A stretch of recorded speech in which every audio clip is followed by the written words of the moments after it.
Kalamassery polytechnic college ഹോസ്റ്റലിൽ പരിശോധന നടത്തിയത് പരാതിയുടെ അടിസ്ഥാനത്തിലെന്ന് കൊച്ചി ഡിസിപി ജുവനപ്പടി മഹേഷ്. ഹോസ്റ്റൽ മുറിയുടെ അകത്തുനിന്ന് ഇലക്ട്രിക് ത്രാസ് കണ്ടെത്തി. പ്രതികൾക്ക് രാഷ്ട്രീയ ബന്ധമുണ്ടോ എന്നത് പരിശോധിക്കണം. കഞ്ചാവ് കൊണ്ടുവന്നത് വിൽപ്പനയ്ക്കെന്നും ഡിസിപി പറഞ്ഞു. ഒരു ഇന്റർമീഡിയറ്റ് ക്വാണ്ടിറ്റി ഒരു സ്മോൾ ക്വാണ്ടിറ്റിയാണ്. ഇന്റർമീഡിയറ്റ് ക്വാണ്ടിറ്റിയിൽ ഒരു അക്യൂസ്ഡ് ഉണ്ട്, സ്മോൾ ക്വാണ്ടിറ്റിയിൽ 2 അക്യൂസ്ഡ് ഉണ്ട്. ടോട്ടൽ 3 അറസ്റ്റ് ഉണ്ട്. നമ്മൾക്കൊരു കംപ്ലയിൻറ്റ് വന്നു. സോ ആ കംപ്ലയിൻറ്റ് ശേഷം നമ്മൾ ഒരു ഒരു ഇൻ്റലിജൻസ് കളക്ട് ചെയ്തു. അതിനുശേഷമാണ് നമ്മൾ റൈഡ് ചെയ്തിട്ടുള്ളത്. ഒരു പ്രോപ്പർ പ്ലാൻഡ് ഓപ്പറേഷൻ. ഒരു വെയിങ് സ്കെയിൽ ഉണ്ട്. വിൽപ്പനയ്ക്കുള്ള രീതിയിൽ തന്നെയായിരുന്നു. അതെ സാർ, ഈ ഹോസ്റ്റലുകളിൽ നേരത്തെ അപ്പോൾ വിൽപ്പന ഉണ്ടായിരുന്നു കുട്ടികൾക്കിടയിൽ? ആ പേരും പ്രീവിയസ് കേസസ് ഇല്ല. ഫസ്റ്റ് ടൈമാണ് നമ്മൾ we have to check. Ali Akbar Shah നമുക്കൊപ്പം. അലി അക്ബർ ഷാ, പരാതിയുടെ അടിസ്ഥാനത്തിലാണ് പരിശോധന നടന്നത്. കഞ്ചാവ് എത്തിയിട്ടുണ്ട് എന്ന് അറിയുന്ന അതേ ഹോസ്റ്റലിലോ ക്യാമ്പസിലോ ഉള്ള ആൾ തന്നെ ആയിരിക്കുമല്ലോ കൃത്യമായി ഈ വിവരം കൊടുത്തതും. ഇത് വിൽപ്പനയ്ക്ക് കൊണ്ടുവന്നതാണെന്ന് ഉറപ്പിക്കുന്നു. അപ്പോൾ കാരിയർമാരായല്ല, കൃത്യമായി ഹോസ്റ്റൽ മുറിയിൽ ഇത് സൂക്ഷിക്കുകയായിരുന്നു ഇവർ എന്നതല്ലേ മനസ്സിലാക്കേണ്ടത്?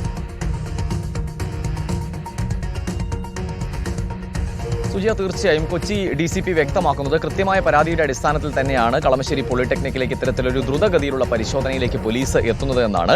അതുമായി ബന്ധപ്പെട്ട് തന്നെയാണ് ഇത്രയും വലിയൊരു കഞ്ചാവ് വേട്ട നടക്കുന്നത്. ഇതിൽ ഞെട്ടിക്കുന്ന കാര്യം, ഒരു കേരളത്തിലെ ക്യാമ്പസിനകത്തുനിന്നും 2 കിലോ കഞ്ചാവ് പിടികൂടുക എന്ന് പറയുന്നത് വളരെ ഗുരുതരമായ വിഷയം തന്നെയാണ്. അതിൽ മറ്റൊരു പ്രധാന കാര്യം എന്ന് പറയുന്നത് ഈ മുറികളിൽ പരിശോധന നടത്തിയപ്പോൾ കണ്ടെത്തിയ ഇലക്ട്രിക് ത്രാസ് ഉൾപ്പെടെയുള്ള കാര്യങ്ങളാണ്. അതായത് ഇത് വിദ്യാർത്ഥികൾ ഉപയോഗിക്കാൻ മാത്രമല്ല, ക്യാമ്പസിലുള്ള മറ്റു വിദ്യാർത്ഥികൾക്ക് സപ്ലൈ ചെയ്യാൻ കൂടിയുള്ള ഉപകരണങ്ങൾ ഉൾപ്പെടെ വെച്ചുകൊണ്ടൊരു കച്ചവടം ഇതിനകത്ത് നടന്നു എന്നുള്ളത് വളരെ ഗുരുതരമായ കാര്യമാണ്. അതേസമയം ഇതിലെ രാഷ്ട്രീയ ആരോപണങ്ങൾ KSUവും SFIയും പരസ്പരം ഉന്നയിക്കുകയാണ്. ഇതിൽ ആദ്യം പിടിയിലായിരുന്ന അഭിരാജ് SFIയുടെ ജനറൽ സെക്രട്ടറിയായി യൂണിയൻ ഭാരവാഹിയായി പ്രവർത്തിക്കുന്ന ആളാണ്. ക്യാമ്പസിലെ SFI പ്രവർത്തകനാണ്. സ്വാഭാവികമായും അതുകൊണ്ട് തന്നെ SFIക്കെതിരായ ഗുരുതരമായ ആരോപണമായിരുന്നു KSU ഒരു വശത്ത് ഉന്നയിച്ചത്. ആദ്യഘട്ടത്തിലെ പോലീസിന്റെ വിശദീകരണത്തിലും SFI നേതാവ്, SFI പ്രവർത്തകൻ എന്നുള്ള വിശദീകരണവും ഉണ്ടായിരുന്നു. ഇതിനെതിരെയാണ് ഇപ്പോൾ SFIയുടെ ഏരിയ നേതാക്കൾ തന്നെ രംഗത്തെത്തി പ്രതികരിക്കുന്നത്. അഭിരാജ് ഈ റെയ്ഡ് നടക്കുന്ന സമയത്ത് ഈ ഹോസ്റ്റൽ മുറിയിൽ ഉണ്ടായിരുന്നില്ല. റെയ്ഡ് നടക്കുന്ന വിവരം അറിഞ്ഞാണ് അഭിരാജ് ഹോസ്റ്റൽ മുറിയിലേക്ക് വന്നത്. ആ ഘട്ടത്തിലാണ് അഭിരാജിനെ പോലീസ് പിടികൂടുന്നത്. പോലീസ് മുൻവിധിയോടുകൂടിയുള്ള പ്രതികരണം ഈ വിഷയത്തിൽ കാണിച്ചു എന്നുള്ളതുമാണ് SFIയുടെ പ്രതികരണം. പിന്നീട് അഭിരാജിന്റെ തന്നെ പ്രതികരണം നമ്മൾ കണ്ടു. ഇത് KSU നേതാക്കളാണ് ഇതിനകത്തേക്ക്, ക്യാമ്പസിനകത്തേക്ക്, ഹോസ്റ്റലിനകത്തേക്ക് ഈ ലഹരി എത്തിച്ചത്. ആദിൽ ഉൾപ്പെടെയുള്ള KSU പ്രവർത്തകരായിട്ടുള്ള ആളുകൾ അവർ ഈ സംഭവം ഉണ്ടായ ശേഷം ഒളിവിൽ പോയി ഇവിടെ നിന്ന് മാറി എന്നുള്ള പ്രതികരണമാണ് SFIയുടെ ഭാഗത്തു നിന്ന് വന്നത്. നേരെ തിരിച്ച് അതിൽ വിശദീകരണവുമായി KSUവിലെ ആദിൽ ഉൾപ്പെടെയുള്ള ആളുകൾ രംഗത്ത് വരുന്നു. തങ്ങൾ എവിടെയും ഓടിപ്പോയിട്ടില്ല, ഓടിപ്പോയെങ്കിൽ തിരിച്ചു വരേണ്ട കാര്യം തങ്ങൾക്കില്ലായിരുന്നു എന്നുള്ള പ്രതികരണമാണ് KSU നേതാക്കളുടെ ഭാഗത്തുനിന്ന് വരുന്നത്. ഒരു വശത്തിലെ ആരോപണ പ്രത്യാരോപണങ്ങൾ രാഷ്ട്രീയ തലത്തിൽ നടക്കുമ്പോൾ ഇതിൽ ഏറ്റവും ഗുരുതരമായ വിഷയം പോലീസ് അന്വേഷിക്കുന്നതും ഒരു ക്യാമ്പസിനകത്തേക്ക് ഇത്രയും വലിയ അളവിൽ ലഹരി എങ്ങനെ എത്തി, ഏത് വഴിയിലൂടെ എത്തി, ഏത് നിലയിലാണ് ഈ വിദ്യാർത്ഥികൾ ഇത്തരത്തിലുള്ള ലഹരി കണ്ണികളുമായി ബന്ധപ്പെട്ടിരിക്കുന്നത് എന്ന കാര്യത്തിലാണ്. ഹോളി ആഘോഷം നടക്കുന്നതിനിടയിൽ വിതരണം നടത്താൻ വേണ്ടിയാണ് ഇത്രയും വലിയ അളവിലുള്ള ലഹരി ക്യാമ്പസിനകത്തേക്ക് എത്തിച്ചതെന്നാണ് നിലവിൽ ലഭിക്കുന്ന സൂചന. അതേസമയം തന്നെ ഇവർക്ക് രാഷ്ട്രീയ ബന്ധമുണ്ടോ, അത്തരത്തിലുള്ള ഒരു ഇടപെടലുണ്ടോ എന്ന കാര്യത്തിൽ അന്വേഷിക്കേണ്ടതുണ്ട്. അതിനുശേഷം മാത്രം പ്രതികരിക്കാമെന്നാണ് ഈ ഘട്ടത്തിലും പോലീസ് വ്യക്തമാക്കുന്നത്. ഇതിലേറ്റവും പ്രധാന കാര്യം, കേരളത്തിൽ ഉടനീളം ഇത്തരത്തിൽ ലഹരിയുമായി ബന്ധപ്പെട്ടുള്ള അതീവ ജാഗ്രതാ നിർദ്ദേശങ്ങൾ നൽകിക്കൊണ്ടിരിക്കുന്ന ഒരു സമയത്ത് ക്യാമ്പസിനകത്തെ ലഹരി ഉപയോഗത്തെപ്പറ്റി വലിയ ചർച്ചകളിലേക്ക് പോലീസും എക്സൈസും കേരളമാകെ കടന്നിരിക്കുന്ന ഒരു സമയത്ത് എത്ര ധൈര്യത്തിലാണ് ഇത്രയും വലിയ അളവിൽ ലഹരി ഒരു ക്യാമ്പസിനകത്തേക്ക് എത്തിക്കാൻ ഈ വിദ്യാർത്ഥികൾക്ക് കഴിഞ്ഞത്? എന്ത് ധൈര്യമാണ്, എന്ത് കോൺഫിഡൻസ് ആണ്, എവിടെ നിന്നാണ് ഇവർക്ക് ഇത് ലഭിക്കുന്നത് എന്നത് വളരെ ഞെട്ടിക്കുന്ന വസ്തുതയാണ്.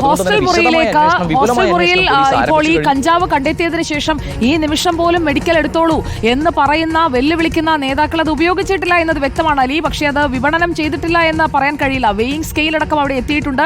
ഇനി ആ തെളിവുകളൊക്കെ അപ്രത്യക്ഷമാകുമോ?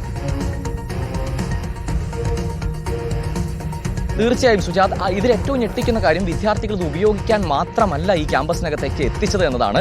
അങ്ങനെയാണെങ്കിൽ ഇത്തരത്തിലൊരു ത്രാസ്, ഒരു വെയിങ് മെഷീൻ, ഒരു ഇലക്ട്രിക് വെയിങ് മെഷീൻ ആ ഹോസ്റ്റൽ മുറിക്കകത്ത് കണ്ടെത്തേണ്ട കാര്യമില്ല.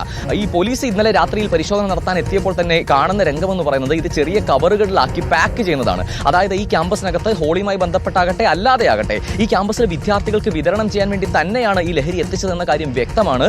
സ്വന്തമായി ക്യാമ്പസ് ഹോസ്റ്റൽ മുറിയിൽ ഒരു വെയിങ് മെഷീൻ ഉൾപ്പെടെ വെച്ചൊരു വിൽപ്പനാ കേന്ദ്രം ഒരു ഗവൺമെന്റ് പോളിടെക്നിക്കിനകത്ത് വിദ്യാർത്ഥികൾക്ക് സജ്ജീകരിച്ചെടുക്കാൻ കഴിഞ്ഞു എന്ന് പറയുന്നത് വലിയ വീഴ്ചയാണ്, ഗുരുതരമായ വീഴ്ചയാണ്, ഞെട്ടിക്കുന്ന വസ്തുതയാണ്. അതുകൊണ്ട് തന്നെ ആ നിലയിലുള്ള ഒരു അന്വേഷണം കൂടിയാണ് പോലീസ് നടത്തുന്നത്.